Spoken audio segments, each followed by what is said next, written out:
প্রধানমন্ত্রী যেদিন রাজাকার শব্দটি উচ্চারণ করলেন ওই দিন তিনি একটি কথা বলেছিলেন, একটি সুন্দর জিনিস উনি আমাদেরকে চোখে আঙ্গুল দিয়ে দেখিয়ে দিয়েছিলেন। উনি বলেছিলেন যে শিক্ষার্থীরা আন্দোলন করছে এরা কেউ সংবিধান সম্পর্কে অবগত নয়, এরা সংবিধানে কিছুই জানে না। আমি একটি প্রশ্ন রাখতে চাই, এখানে বাংলাদেশের সবথেকে মেধাবী শিক্ষার্থীরা উপস্থিত রয়েছে।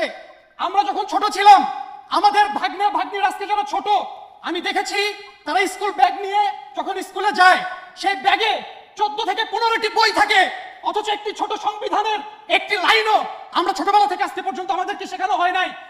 বাংলাদেশের যে রাজনৈতিক দলগুলো সবসময় চেয়েছে এদেশের তরুণ প্রজন্ম যাতে সংবিধান না শিখেই বড় হয়, তিনি সেটি নিজের মুখে স্বীকার করেছেন। আমি তাকে এর জন্য ধন্যবাদ জানাই। এবং আরেকটি কথা বলতে চাই, আমরা যে বলি আমরা রাষ্ট্রের মালিক, আমরা সংবিধান কিন্তু পড়ে সংবিধানে দেখি নাই যে আমরা রাষ্ট্রের মালিক। এটি আমরা লোকমুখে শুনেছি, এটি একটি লজ্জাজনক বিষয়। আমরা কিসের ভিত্তিতে এই রাষ্ট্রের মালিক সেটা কিন্তু আমরা ব্যাখ্যা করতে পারবো না বলেই মুখে বলছি আমরা এই দেশের মালিক, কিন্তু বাস্তবে আমরা কিন্তু অনুভব করি আমরা এই দেশের দাস। আমাদের সাথে কিন্তু দাসের মতো আচরণ করা হয়, আমাদের জীবনের কোনো মূল্য নাই। 2018 সালে আমি যখন প্রথম ভোট দিতে গিয়েছিলাম নির্বাচন কেন্দ্রে যে শুনেছি আমার ভোটটি দেওয়া হয়ে গিয়েছে, সেদিন আমার একটি উপলব্ধি হয়েছে আমি এই দেশের নাগরিক। আমার সাথে রোহিঙ্গার আসলে কিসের তফাৎ? সে এই দেশে খাচ্ছে ঘুমাচ্ছে, সেই দেশের আলো বাতাসে বড় হচ্ছে, আমিও বড় হচ্ছি। আমার নাগরিক অধিকার, আমার গণতান্ত্রিক অধিকার যদি আমি প্রয়োগ না করতে পারি তাহলে তার সাথে রোহিঙ্গার সাথে আমার কোনো তফাৎ নাই।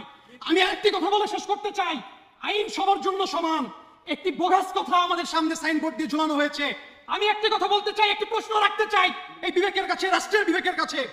আজকে প্রধানমন্ত্রী শেখ হাসিনার সাথে যদি আমার কোনো একটি বিষয় নিয়ে একটি মতবিরোধ হয়, সেখানে যদি আদালত দেখে যে তার যে দোষের পরিমাণ সেটা আমার থেকে 1 চুল পরিমাণ বেশি, তাহলে তাকে কিন্তু আইন যদি সবার জন্য সমান হয় 1 চুল পরিমাণ বেশি শাস্তি তার হতে হবে, ঠিক কিনা ভাই?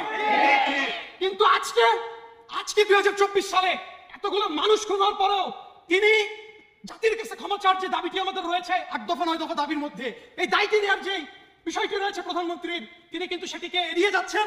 এবং সব থেকে দুঃখজনক বিষয়, দাবি তো মানছেনই না, বরং একটি গুরুত্বপূর্ণ দাবি, যে দাবিটি হচ্ছে শিক্ষার্থীদের বিরুদ্ধে যে মামলা রয়েছে সেগুলোকে মিথ্যা মামলা জড়ানো যাবে না এবং গ্রেফতার করা যাবে না। এই জিনিসটি কিন্তু আরো বেশি করে করা হচ্ছে। আমরা এই চলমান যে গ্রেফতার আতঙ্ক তৈরি করা হয়েছে, যে ভয় সংস্কৃতি তৈরি করা হয়েছে, আমি চাই আমাদের শিক্ষিত সমাজ, শিক্ষিত